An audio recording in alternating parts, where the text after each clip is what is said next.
Hello, everyone. We're just pausing for a minute or two as people load from the waiting room into the webinar, and we will be getting started momentarily. I will share a couple housekeeping as we wait for people to enter. This is the Governance 101 webinar, the Aspen Family Business Group. If you are new to us this time, welcome. If you have joined a previous webinar, we're super happy to have you again. A couple housekeeping notes. We will be using the Q&A feature in this webinar, not the chat. And we encourage you to engage with us as much as you can. We'll be throwing out a few questions for you, and we welcome your questions at any time in the Q&A. We're using the Q&A because that gives you the option to remain anonymous if you so choose. When we use the chat function, there's no way for you to remain anonymous. So we want to give you that option. We are recording the webinar. Another note about confidentiality. So that's why you can remain anonymous if you so choose. The questions do not get recorded. It's just a video and audio of what we have on the screen right now. And so welcome. We will be getting started. I'm happy to be co-hosting this webinar today with Joyce Hrinya, another member of the Aspen Family Business Group team. She has a wealth and breadth of experience on the board side of family businesses, and I have a fair amount of experience on the family council side, both from being an advisor to families in business and being involved in my husband's family business for over 30 years on the family side, not the operating side. So we're going to get started, and I'm going to ask Casey to advance to the next slide. Family business governance is all about structures to help you with your communication and decision making in your family, whether you have an operating business or you're just a family of shared assets. It provides a great place to have important conversations. So what are we going to talk about today? We're going to talk about what is family governance, why it's important, and then we're going to really get into some details, talking about boards and family councils and how to get started, what the purposes and benefits are, and what are some of the activities that both of those are engaged in. So as we talk about family business governance, we're going to show you the three-circle model, which may be familiar to some of you. I'm going to let Joyce jump in and talk a little bit about that so you don't only hear my voice. Joyce, welcome. Thank you so much, Shelley. It is a true pleasure to be here today with you and everyone participating today to learn about family governance structures. I think the number one thing that we like to share about this is it provides a safe place to really have effective communication about issues affecting the family and your shared assets or business that you run together. Communication happening in the right place with the right hat. And many of you have probably heard us mention, what hat are you wearing? And I think the three-circle model really helps us think through that question of what hat. So in many ways, individuals in governance structures can actually wear all three hats. You could be someone who's working in the business, who owns shares in the company, and is part of the family that owns the assets together. And that's really the star in the middle. Today, we're going to talk about some of the structures that can really help you manage these multiple hats. So, Casey, if we advance the first fly in, Family Council, Shelley's our expert here, and she's really going to talk about how that works to get started and to optimize it over many years. I think Shelley is a true renowned expert in this area, and it's a real pleasure to be here with her today to talk about that. As Shelley mentioned, I'm going to talk to you today about boards of directors. A board of directors can have many different forms, and we're going to talk about some of that. And I do want to also reiterate the option of Q&A so that we can answer your questions about how this works, how to get started, and some of the issues and questions that people have about having a board of directors, which really blends the owners of the company with the business that the company does or the shared assets that the family has. And then finally, we have leadership and management teams, and those can be incredibly intermingled with ownership and family, but can also include non-family, and that presents some very unique ways where governance structures can be really helpful. And yeah, thank you, Joyce. And before we move on, let's get some questions going, some input. Can you share, any of you who are on the webinar right now, what you think, what you feel are the benefits of boards or the benefits of family councils or both, and whether or not you've had experience with one yourself, if you have or have not, just, throw in the Q&A what you feel benefits of those structures can be for families. We'll pause for a minute while you think about that, and even just think on your own if you don't want to throw it in the Q&A, but we would love to hear from you. The other thing you could throw into the Q&A is which hat you currently wear in your business, just so it could really help us get a sense of whether we have folks wearing all 3 hats, 2 hats, 1 hat. The complexity of the hat question can really help us as we go through this webinar together today. Great. Thank you. So let's move on to the next one, please, Casey. Why is family governance important? And we've touched on some of this. We've started touching on it, and you're going to hear a lot of similar and same themes and comments from me and Joyce. But it's really important to figure out which hat you are wearing. We call that role clarity sometime. Where do you have a voice? Where are you? Do you get to make those decisions?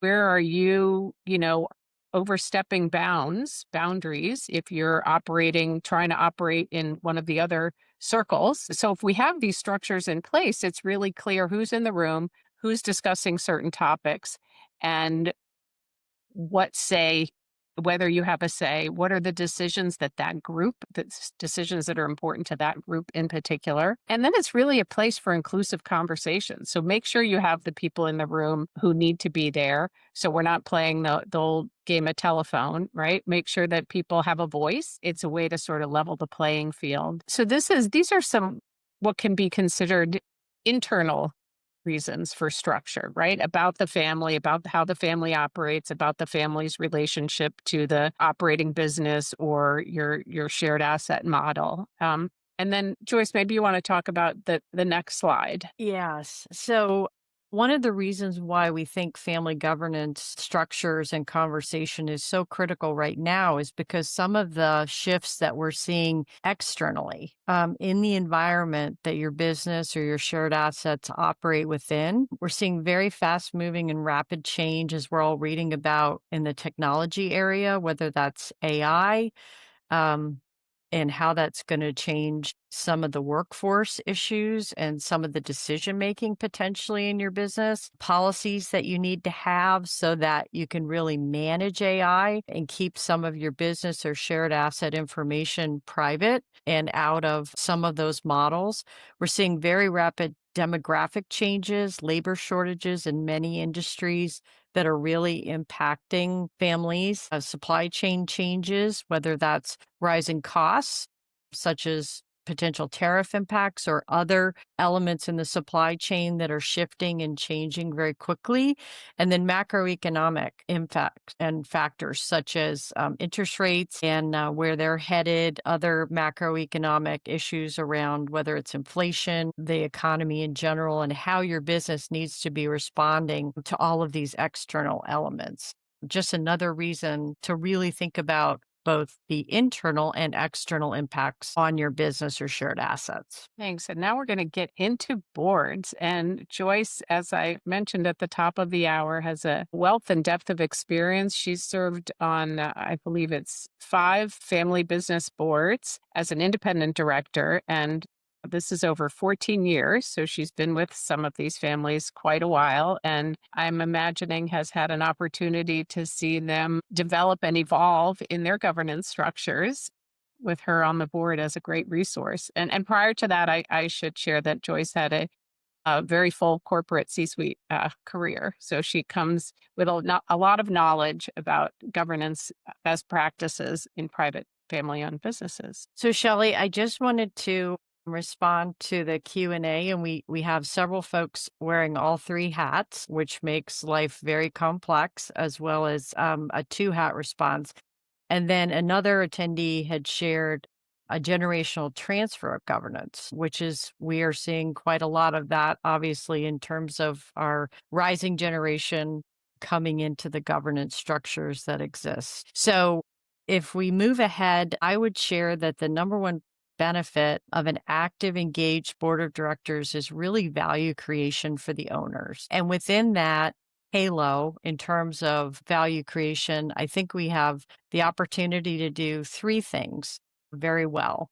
And the first is to really operationalize the company's purpose, vision, and values. And that comes from the owners. And Shelley's going to talk a little bit more about that. We also want to support strategic planning efforts that the company has. And we want to provide input to that. We want to help structure a framework around that, but we certainly don't want to move into management. We'll talk a little bit about that later, those boundaries that Shelley had touched on. And thirdly, we really want to offer expertise and resources to leadership and management of the business or the shared assets that come from more of that external perspective, being in the environment and not in the company or in the management of the shared assets day in and day out. So one of the things that we really wanted to cover today for everybody's benefit is, how do I get started? How do I think about starting a board of directors? And I think one of the elements that really helps with that is to begin to understand the skills and the expertise that if you had available to your business, how would that really, really help it move forward? And how would it really help add value? So if you start to make a list of the skills that you need. Maybe we could use some additional technology information. Maybe we could really use some help with our HR or our talent management efforts. Maybe we need to understand a different marketing paradigm a little bit better in our industry, or sales is really something that we could do better at. Starting to think about what you need, and if you had the opportunity to add that skill level to your company from an advisory perspective, how would that be helpful? And then once you have Yeah, that list of yeah, skills. can I jump in for a second there, Joyce? Yeah. Sure. I mean, and those are excellent examples. I also often see finance, because even if you have someone in your family or leadership who's on the board with great financial acumen, see that family businesses and boards find it really helpful to have another set of eyes who could really dig in your financials and ask some questions, which might scare off some people. So we'll get to that in a minute. But also thinking about what you need right now and what you might need for the next 5 years, and then realizing that, as things move along, you might have other needs on your board. So really, it's an evolving group and an evolving list of what those needs are. So thanks, Joyce. And then I think Shelley's making a really important distinction between having a board with some independent people on it and non-family members who can provide that additional perspective to what the family and the family's directors already bring to the board. So you kind of create this balance of both internal to the company and external perspectives that can really start to have some innovative and interesting discussion about some of the factors that the business is dealing with. And a lot of people say, but I don't know how to find directors like that. And we'll put some resources in the chat, but there's a wonderful organization called the Private Directors Association. Interestingly, they're often nicknamed PDA, which I think is fun, but they are a resource of folks who are active directors in private business that can really provide some interesting assistance. And I'm also a member of the National Association of Corporate Directors, and I know they have an ability to reach out and provide find a director through the NACD, the National Association of. Yeah, and actually another great place to learn about boards, private company boards, is that they call it the Private Governance Summit, I believe. And it is an event, an annual conference put on by the people who publish Family Business Magazine. And they also have a directors and boards, or they have another publication dedicated to boards. But that's a conference where it's just family boards, independent directors, and people from family businesses. And it's a great learning environment and also networking environment if you're looking to learn from others and gain access to their experience and expertise. And then in choosing the directors, once you have found an organization that can provide you with candidates, you're going to go back to that skills matrix that we talked about at the beginning and try and understand who has that experience within the applicants and then interview them for that experience, as well as the very important part, I like to call it board culture, but how they would fit within your existing family members who may or may not already be on a board, or if you're starting a board from scratch, how that initial group is going to be able to work together, communicate well together, and most importantly, listen to the family owner's goals and vision and values for the company or the shared assets. And I think that that listening piece becomes one of the most important parts in selecting family directors. And Joyce, it sounds like so family directors can mean a couple different things. So some of the things that you were just talking about to me sounded like also independent directors, making sure that you have a good cultural fit for the board.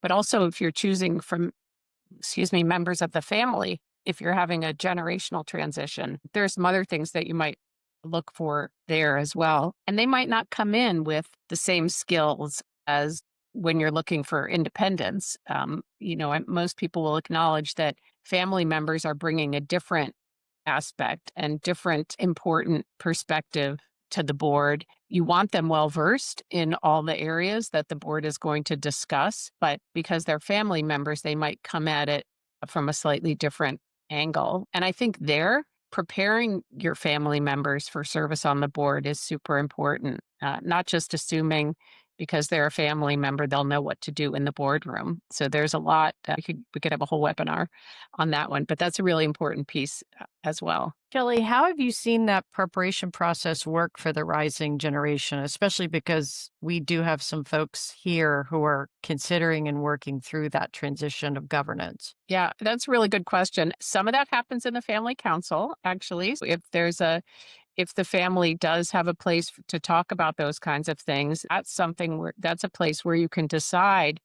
what are the metrics? How are we going to decide who's qualified? How are we going to prepare people so they can be qualified? And then how are we going to make that selection? The selection doesn't happen in the family council, but the family council can have those kinds of conversations about what would be important. And then in terms of preparation, a lot of education. You want to have some business knowledge. Maybe you attend one of these conferences that Joyce and I were speaking of, or have a membership in one of those organizations. Mentoring is a really important piece. Once somebody is a rising generation family member is going to serve on the board, either prior to or definitely during their service, it's great to pair them with an independent director if you have independence, maybe an advisor to the family or someone else, if you don't have that full structure on your board yet. But to have someone who can help the family member learn about boardroom dynamics, about what questions are relevant to ask in the full meeting, maybe which questions you can hold and have offline conversations about, and then the whole dynamic. And also understanding the roles. That's super important for an owner or family member coming in to have that role clarity and the understanding of the boundaries as well. Do we want to throw another question into the Q&A, Joyce? Well, I do have a really good question about how to resolve conflict at the board level and how do you manage informed versus less informed opinions. And I would answer that by saying that it's really important to have some board culture norms established, to have the board members, both family board members and independent board members, really agreeing to the way that the board's going to work and address conflict. And to do that up front, and then on at least an annual basis, really talk about how the board culture is working or not working for the board members. And then I would also extend that to talk about alignment and culture of discussion with management, be that family management or non-family management, because it's very easy for a quarterly board meeting cadence to get potential misalignment between management and the board. And then within executive session, which is one of the norms I would highly recommend, without management, the board has the opportunity to talk about the way it's addressing conflict and the way it's dealing with information. Because, Shelley, to the point you just made, not everybody comes in with this same level of information, but in terms of the board's discussion and education, that process needs to be an ongoing journey of improvement. So initially, you may have um, a range of information about a topic, but over time, you should continually work on the finance or the sales and marketing or the HR or the operations or technology topics so that as people become more tenured on the board, both family and non-family members will be learning and sharing together, both internally and then importantly externally in terms of that environment. I love the point you made about conflict and culture, Joyce, and I can share an example from a family, a board situation where a couple things over the years where there were some board members that came in and they were just not culturally a good fit, and it just raised the level of tension in the room just by those people, the way they asked questions or the way they were respectful or not so respectful of other people in the room, more accusatory and less looking for information or looking for clarity kind of questions. And then further, a situation where you talked about the management and the board. It's really important for the board to understand their role with respect to management, right? And question them respectfully also, and not get into those details. I think you're going to get into that in a little bit, but to really understand that their role is at a higher level and they don't need to get nitpicky and sort of create a tension. Now, there's always going to be a little bit of a tension because sort of the board is the overarching boss in a sense, but you still want things to be collegial and fun and collaborative. I mean, really, that's the point, right? Is to have a collaborative group. Exactly. It's Candid and collaborative. yes. And that board culture, we're still on the getting started slide, but know that that happens from interviewing and choosing the right directors for your family business. So hopefully that answered your question. Okay. Should we yeah, so we should move on because you're right, we're still on the getting started slide. I know, I know. It will evolve over time, and if you focus on getting better, that will absolutely give a forum for that to be discussed, for And sure. let's just throw a quick question in the Q&A, as we move to the next one. Now, if you were thinking about your situation, what kind of skills or expertise would you find helpful bringing in from an independent, whether or not you have independence or a board at all right now, but just sort of throw out some ideas of what you think might be helpful to your business. And then I think we should move to the next slide. Yep. So we touched a little bit on this. This is a very frequent question, particularly for families starting a board. Who does what? Who's responsible for what? And so we really broke it into four main categories. The board and management are equally responsible for creating values for the owners. And that is absolutely paramount to the success of the board adding value to the company or shared assets that the family has. The board has a fundamental responsibility for oversight of management. So this can be, as Shelley mentioned, the financial oversight, the strategic oversight, the sales and marketing oversight. A lot of times, an independent director will be responsible for the audit committee, which is a way for ownership to feel secure that an independent is in charge of reviewing companies' financial management. A lot of times, an independent can be responsible for the compensation committee for both family and non-family management, so that there's a bit of independence around compensation philosophy and the way compensation is administered in the business, and other oversight of risk. And we're going to talk a little bit more about risk, but you start to think about the risk in the business of not only financial risk, but cyber risk, other insurance risks. Sometimes a committee of the board reviews all of the insurance policies that the company has in place. And that really begins to structure that oversight area of management. And then advising, really providing that perspective externally from other experiences, other situations that directors have been a part of. That advising of management can be really helpful. But the one thing that the board never does is really be in charge of daily operations. And so there's a fun little concept called NIFO, noses in, fingers out, that you often hear when you begin governance journey on a board. And that really means that as much as you might have been a terrific operational person, you never get that deeply involved because then you're really stepping on the toes of the management team. And that is absolutely not your role. And a lot of times, I would say for new independent family directors, that can be a very challenging situation that, to Shelley's earlier comment, gets in the way of good board culture, and you really don't want to ever be accused of being, your questions or being involved in areas where management's running the show. And is that clear, Shelley? Do you think there's questions Yeah, on that? because share a little anecdote about that, and I can share this from my own family's experience in the boardroom. I know that my husband, he was the chairman of the board, but he also ran a division in the company, and they spent a lot of time on this board really being aware, trying to follow best practices, separation between roles, role clarity, boundaries. And so my husband would say, I am taking off my chairman hat right now,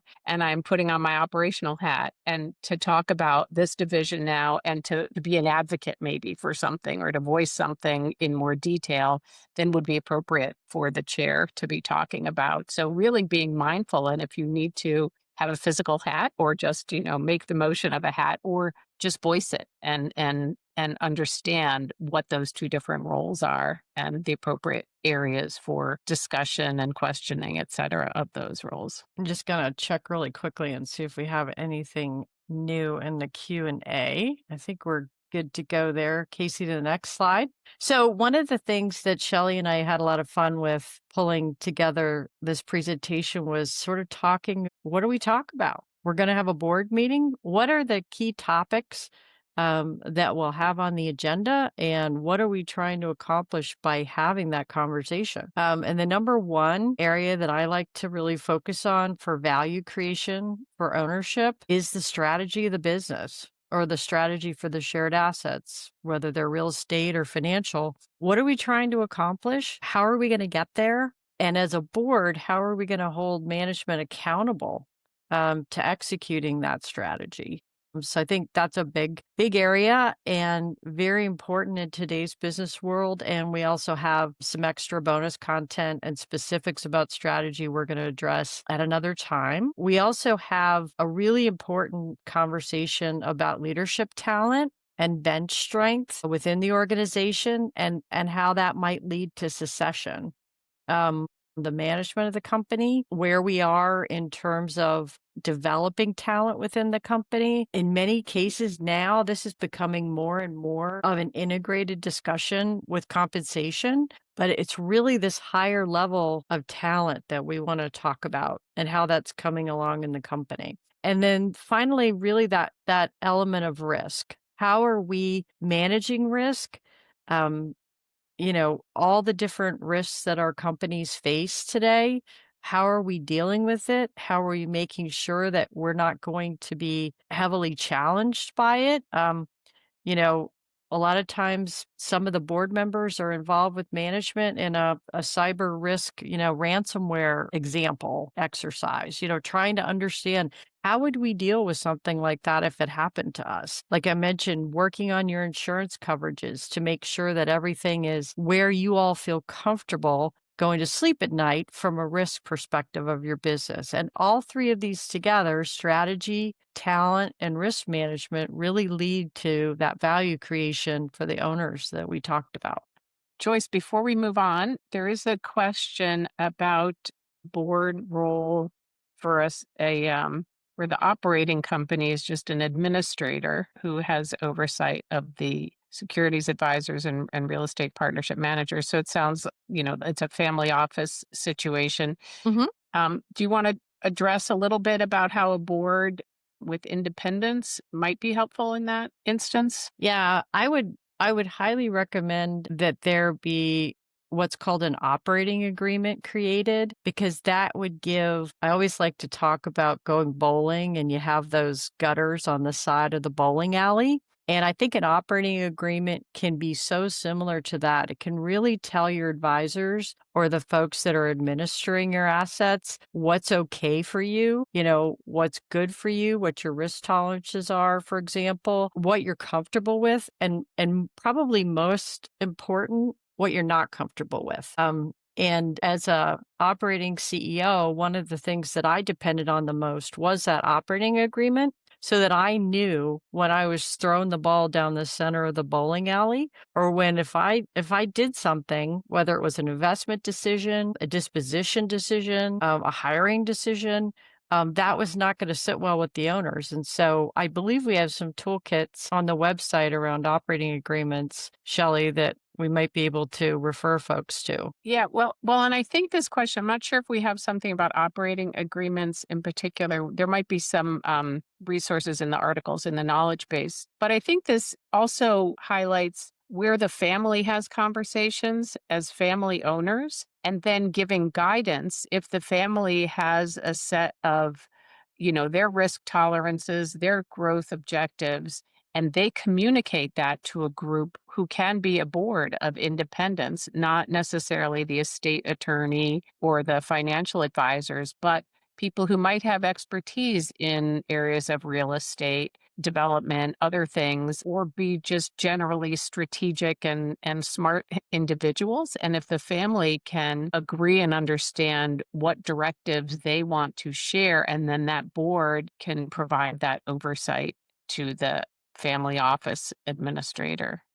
Does that make sense, Joyce? It really does. I think the other way to think about that is an investment committee that could be structured within the board. And in this case, that could be the purpose of the board. But a lot of family business or family assets generates cash. And I think one of the things that you want to always be thinking about is what are the family's goals for the reinvestment of that cash? What are their risk parameters? And how do you do that in a way that's consistent with the family's goals, values, and vision? And I think that's a nice bridge to what you're going to talk about, Shelley.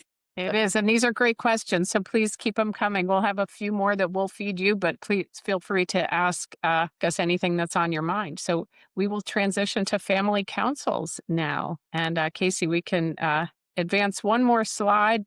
But also, we can talk about the name family council as well. There's no set thing that a family council means. It can be a representative body. If you have a large family, a family council can be, a representative sample chosen in a variety of ways. Or family council can mean a meeting of the whole, or it can refer to just family meetings, right? So it doesn't necessarily mean a representative body. So, communication is top of mind in many of these areas. And family council, when the family gets together, you have better communication among the individuals in the family. You also have the opportunity to have directed communication towards your board, as we just talked about. And the family leaders, the family business leaders have an opportunity to communicate with the family as a whole.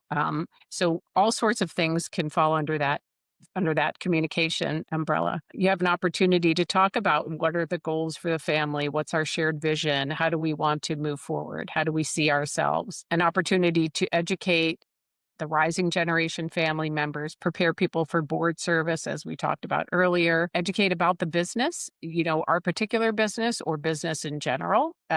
Great way to gain that knowledge. Learn how to work together. We talked about collaboration and consensus at the board level. It's great at the family level as well. And when I say level playing field, what we're talking about here is the leader of the business or the leader of the family doesn't have a stronger, should not necessarily come into the family meetings, the family council as the leader. This is a place for everyone as family to be equal in the room and have those shared conversations and create opportunities to lead in other ways too. If you might not be in the operating business, you might not be on the board, you can have family activities or family council activities that that rise to importance. And another great benefit that's not here on this slide, but I want to highlight is it's a really great when you have a well-developed process and you take time and think about the activities and the ways that you interact with each other. It's a great opportunity for personal growth and development. So whether that's related to a role that someone might eventually have in the operating business or just in their own lives, just an opportunity for learning and advancement personally that people don't normally, if you're not involved in a family owned business, most people don't sit around and have these types of things that we refer to as family meetings. In fact, a great anecdote is one of our daughters early in her relationship with her now husband, she said, "Oh, my family, we're going to have family meetings." And he said, not understanding what she was talking about, most people call those family reunions. And that's true. There is such a thing as family reunions, but families who are involved in, an operating business or having shared assets together, they get together and talk about things in a slightly different way in a formal structure. Another reason why it's great to have those structures in place so you can have those conversations. So next slide, please, Casey. And Shelley, I have been invited to participate in many family meetings as a way to provide that education as an independent director. So, just to answer questions that the family has, like you said, hear all the voices, answer all the questions, and provide that perspective of what does an independent director bring to our family's board. Yeah, that's a great point. Right. That's a big piece on education is having other people come in as guest speakers and share experiences, knowledge. What does a board do? What's my role as an independent director? Yeah, excellent point. Okay, so getting started, right? So here's some nuts and bolts. First of all, you think about who's going to participate. And as I mentioned, the name family council can be all inclusive, all family, but how are we going to define that even? Is it everyone who works in the operating business? Is it everyone who's blood related? Is it everyone who's blood related plus their partners? And then at what age are we going to bring rising generation, next generation people in? Do we want to run this process ourselves or are we going to hire somebody to come in? Benefits to both models. Some people will do a combination. I've worked with families where I've worked with them for a while and then they like to do meetings on their own too because they feel like they've gotten a lot of tools and they have some good momentum and then they'll bring me back in periodically. So all models really work well. You want to figure out logistics, right? How often are we going to meet? Where are we going to meet? How long are our meetings going to be? And then this piece, how do we welcome people in? This is after you might have a structure and then you have some rising generation, some children who are children, grandchildren, whatever, who are 10 or 12. And then you want to start thinking, well, when they're 14, when they're 16, how are we going to welcome them in? Are there certain activities that are appropriate or not? So we can bring them in gradually. Similarly, if you want to welcome partners in, when there's a new relationship, at what point in the relationship, I can share in our family that we leave it up to the family member when they feel it's time to bring in their partner. And as one family member shared at one time, they said, this is precious to us. It's sacred. We're not just going to bring in like the flavor of the week. So they all decide as family members when it's appropriate, when it's a good time in a relationship. And usually it's after, an engagement or a commitment or a marriage. And then even so, not everyone wants to participate too. So that's okay too, to have a non-judgmental perspective, to be very welcoming, but at the same time understand that maybe everyone doesn't like sitting around a room and talking about things, or maybe they like it, but this time they can't come. So, that's an important perspective for the family to embrace so that people really feel welcomed when they want to be there, but not, but they also feel part of the family, that they're still part of the family when they cannot be there. Shelley, that seems like a very challenging decision. Is there other challenging decisions that really come to play as you're getting started around who participates, or is that pretty much the primary one? Well, I think a challenging thing for families also is committing the time if they don't all live in the same place. So it's going to be vacation time away from work if they're not working in the operating business. What is that going to look like? How long are we going to meet for if we're going to have to travel? If we're traveling with children? I mean, so when you're getting started, getting the buy-in when people also might not understand what it's all about, right? So trying to have as clear a communication um, and as all inclusive, welcoming. I mean, I keep using that word, but I think you want people to feel like it's something they want to be involved in and participate in. And when I get to the activities piece, and I'll just give a little preview now, having fun. Like when you get together, don't make it all work and no play. Give people the chance to spend time with each other, enjoy each other's company when they might not see each other frequently enough or regularly enough. So I don't know if I answered your question, Joyce. Yeah, that sounds just that getting started, how Yeah. do we make sure everybody understands what we're trying to do, how we're gonna do it, and what the And I nature of the council's gonna be or the meeting. I think that's a really good point, and I also think just being aware, that level playing field, try not to make it like the paternal leader or the maternal leader, who's always telling us what to do. You don't want it to feel that way. So maybe it's a sibling, maybe it's a cousin that you're hearing from, maybe it's a partner, right? So have it sound like this is a chance for all of us to be together, not like mom says you got to show up, right?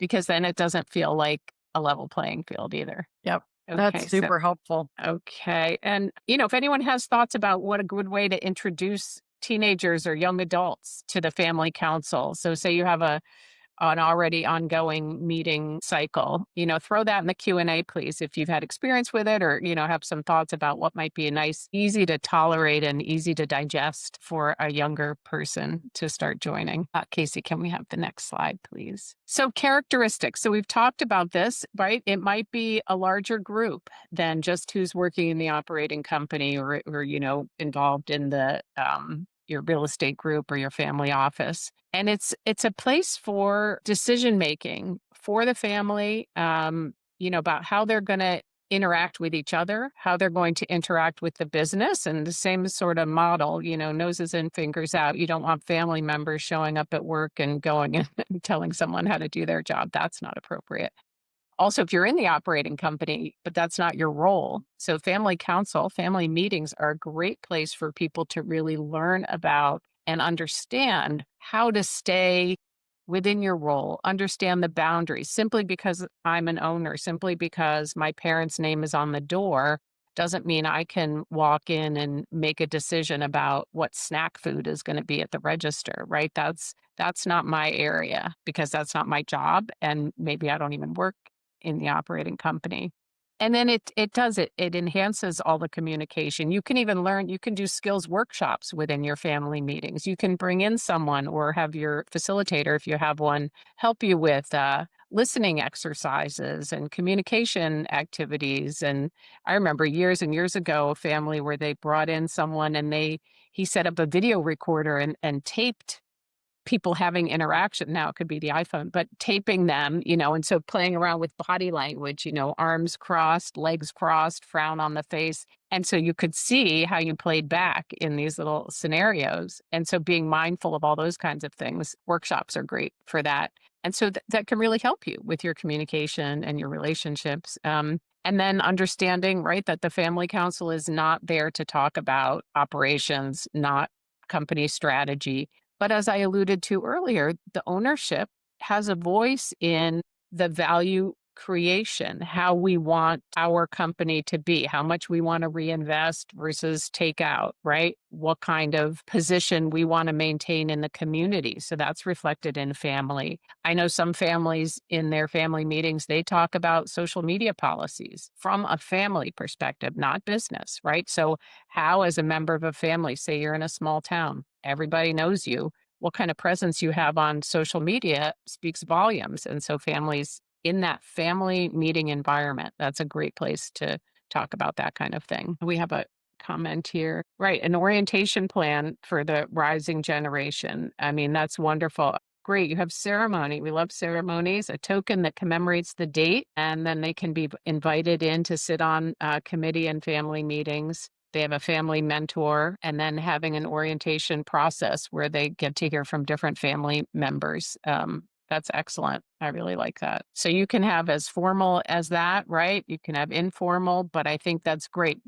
understanding what the expectation, not the expect, having, letting that new family member into the process, letting them have a good expectation of what it's going to look like and what goes on is super important. You don't want to have deer in the headlights. It'll be a big enough step as it is, right? Shelley, I think that that is a wonderful idea, and I should have shared it as well. So I appreciate the person adding it for the board. So board orientation is a critical process, and when you don't have it, even the most accomplished family member or independent director can feel very lost and unsure of the board and how it works and how they can be most effective without an orientation process. So I think that extends across as well. Yeah, and actually another point about board and family, something that can, a discussion that can happen within the family council is how we do communicate to the board,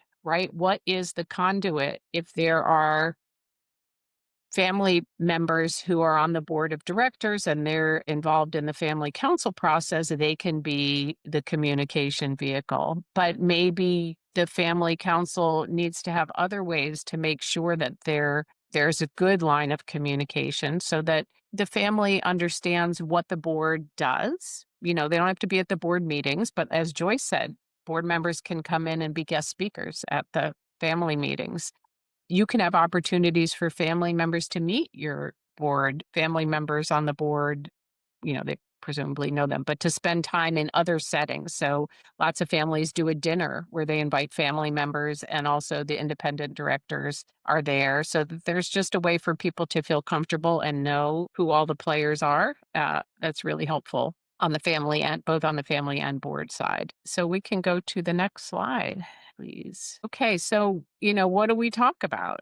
And we've covered a lot of this, but it's a place for dialogue, super important. Lots of times there are going to be policy outputs. It can be, how do we view family employment in the business? So sometimes that's called an employment policy. Do we want people to, what are the requirements?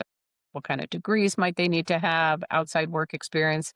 So the policies are important, but they're really secondary to the conversations that happen as those policies are developed.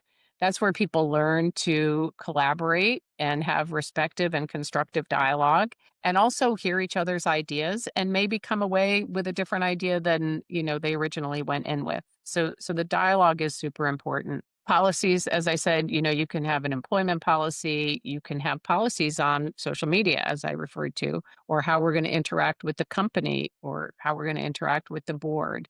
And those don't have necessarily be policies, but documents, outputs, but really it's the dialogue that leads to those that's super helpful. Learning about the roles and boundaries. I told you you'd hear a lot of the same stuff over again, but how we're going to interact with the board, getting those business updates. I did mention that briefly. So having the business leaders come in, whether they're family business leaders or non-family management, great learning tool for family members who might not be in business. You might have school teachers or, any one of a number of occupations, but they're still family. They might be family owners and they're really interested in knowing what's going on in the business. So instead of, an email once a month or quarterly, sit in a room and have the opportunity to ask questions and hear from the business leaders what's going on. Great place for education for the rising generation, whether they want a path into the company and operations or just learning about a lot of things. Talk about philanthropy. If you have a family foundation, you can talk about starting a family foundation or even just community activities. What's our role in the community, and have family dialogue about that, whether it's an important value, if it's an important value to your company, and then how we're going to live that value. And not on the slide, but family history and company history and legacy. Sometimes a really nice way to bring in younger people is to sit with their grandparents and hear about history, hear about family history and company history and in a fun, age appropriate way. But, that's a non threatening way to introduce some of these things to younger people. And then, as I said, have fun. Make sure there's time to have family activities together. I've seen improv workshops, I've seen family Olympics, I've seen talent shows, whatever is exciting and interesting for a family is certainly worth pursuing. Cooking together, all sorts of things. And please throw in the Q&A if anyone has experiences with some family fun activities, because those are the things that it's always great to hear what's worked for other families and to bring people together for those types of things. And we are almost out of time, Joyce. So we have a couple takeaways, and we're going to put this in a PDF for you in the chat as well. But we'll just talk through this quickly. Casey, if you can advance to the one more. Yep. Thank you. And back to Joyce. So, the most important thing for the board is to really use, understand, and respond to the family's shared vision and values. There's absolutely nothing more important. That's why you're there. If you have questions, definitional questions about the family's shared vision and values, if you see inherent challenges in the way the family is sharing the vision and values, asking those questions, being good listeners, but most importantly, utilizing and implementing the family's vision and values. Probably have heard a pretty strong point of view around including independence. I think that just brings a perspective externally that can be incredibly helpful to a business, providing that oversight of both strategy on the executional side to assist management and the risk that the business could face if things go the wrong direction in key areas of enterprise risk management. Providing that advice always with the noses in, fingers out perspective to management, and always responding when asked by management. And then, very importantly, making sure that the leadership succession and selection process is really fulfilling the family's vision and values and the longevity of those business or shared assets into the future. Great. So I'll go through this quickly so we end on time. We've talked about a lot of this, but creating a shared vision for the family, communicating those shared vision. Back one, please, Case. Yeah. Educating about the business, educating your family members, establish good communication practices within the family council, and that should extend outwards, and understand and appreciate the roles and boundaries. As I said, we have this in a PDF in the chat, which Casey will put in the chat. And before we click to the top of the hour, wherever you are, we will be sending out the recording to you in a few days once we do a little editing and cleanup, but also you will get a Survey Monkey follow-up. So we hope you'll take the time to just complete that. It's just a couple questions that helps us keep improving and creating good offerings for you. Recommendations for topics or anything like that are certainly welcome. We encourage you to visit our website, aspenfamilybusiness.org, and also visit Sam, who we didn't even talk about today, our conversational AI coach at familybusiness.ai. You can ask questions and get answers there. So I thank you all for joining us Thank you so today. much.